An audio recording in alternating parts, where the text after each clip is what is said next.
You ever wonder what it takes for a civilization to not just survive, but to literally define history? Well, for thousands of years, one empire along the Nile River did exactly that. It created a blueprint that would influence the world forever. So let's dive in and uncover the secrets of ancient Egypt's incredible enduring power. First, you've got to wrap your head around the sheer scale of this thing. Ancient Egypt lasted for over 3,000 years. I mean, to put that into perspective, the entire Roman Empire from its rise to its fall lasted for about a third of that time. This wasn't just some kingdom, it was one of the most long-lasting powerhouses in all of human history. And in all that time, yeah, it became one of the most powerful and iconic civilizations the world has ever seen. At its peak, its influence stretched from modern-day Syria all the way down to Sudan. It was a true giant of the ancient world. So what was their secret, right? How did they build an empire that could stand for millennia? Well, the foundation of their success really boils down to two things: geography and unity. See, before it was this one massive empire, Egypt was a bunch of city-states along the Nile, split into two regions. And get this, it's kind of backwards from what you'd think. They were named based on the river's flow.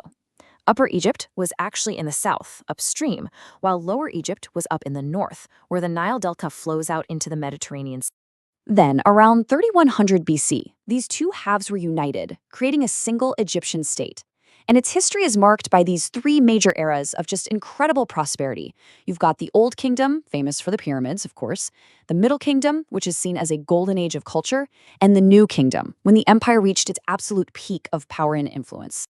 But to really get Egypt, we have to look beyond its borders and into its soul. This was a society totally built on the power of its gods, the divinity of its kings, and this unwavering belief in the afterlife. Guiding the people was a line of about 300 rulers. We call them pharaohs, which is a word that originally just meant great house. These leaders, and they weren't always men, by the way, were seen as the divine link between humanity and the gods. Their job was to keep the cosmic order and protect the nation from chaos. The Egyptians believed death wasn't an end at all, just a transition. And when their rulers died, they were believed to become gods themselves. So to get them ready for this divine journey, their tombs were packed with everything they could possibly need: gold, furniture, food, and yep, even their beloved mummified pets. Now, mummification was so much more than just preservation. It was a sacred ritual to prepare for eternity. The whole point of this really elaborate 70-day process was to make sure the spirit, or the Ka, could recognize its body and be reborn in the afterlife. It was a deeply spiritual necessity, a bridge between our world and the divine. But this complex culture wasn't just built on faith. It was powered by some serious brain power and incredible innovation, a kind of practical genius that would create a blueprint for civilizations to come. The Egyptians were absolute masters of applied mathematics. Take the royal cubit. It was a standardized unit of measurement based on the length of a forearm. Sounds simple, right? Well, this simple concept was the key that unlocked their ability to build these colossal structures, like the Great Pyramids, with a level of precision that still blows engineers away today. Ever wonder why our day is split into 24 hours? You can thank the Egyptians. By mixing math and astronomy, they were the first people to establish this fundamental division of time that we literally still live by every single day. And they didn't stop there. Because they needed to predict the Nile's annual floods for their farming, it was life or death, they created the first solar calendar in history to have 365 days. That's a system so accurate that with just a few small tweaks, it's the same one we use right now. Now, to manage their complex society, they developed written languages. We all know the famous hieroglyphs, right? Over 700 picture-like characters used for big, ceremonial stuff on monuments. But for everyday use, they developed something called hieratic, a faster cursive script that was perfect for record-keeping and running the whole show. So, what did they write on? Another game-changing invention, papyrus. By weaving together reeds from the Nile, they created the world's first true, lightweight paper.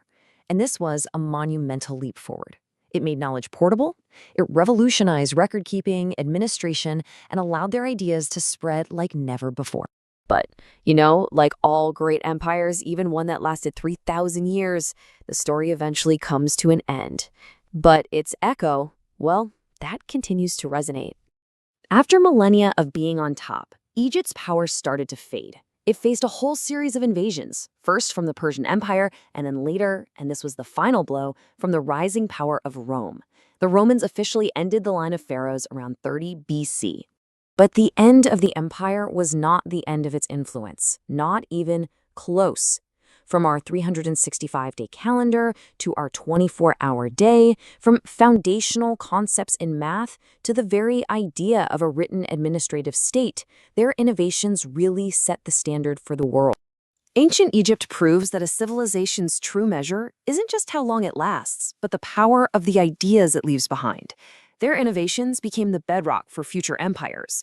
They built a blueprint for civilization itself, an echo that still shapes our world today.